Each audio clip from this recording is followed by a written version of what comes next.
সমাজের অবনতি দেখেন।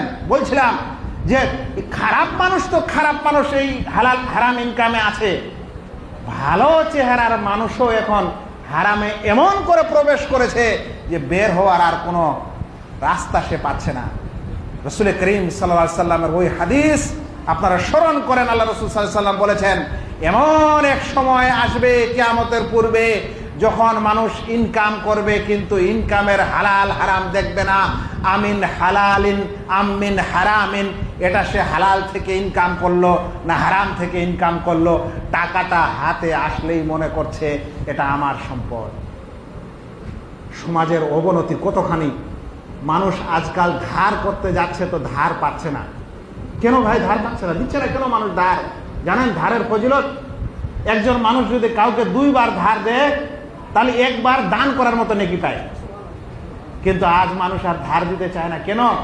কারণ ধার নেওয়ার পর মানুষ আর ওই মানুষকে পাওয়া যায় না। যখন ধার মানুষ পায় না, এখন সমাজে সৃষ্টি হয়েছে বন্ধক। একটা যদি আপনি ভালো জিনিস নষ্ট করেন তাহলে ওই জায়গায় একটা মন্দ জিনিস আসবে।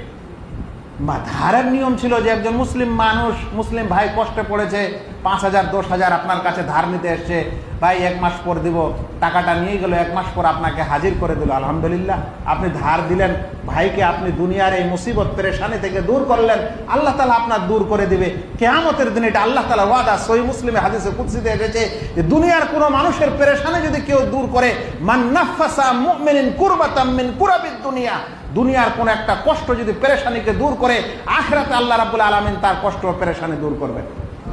কিন্তু আজ মানুষ তো ধার নেওয়ার পর ধার দেয় না, তখন কিভাবে আপনি ধার দিবেন?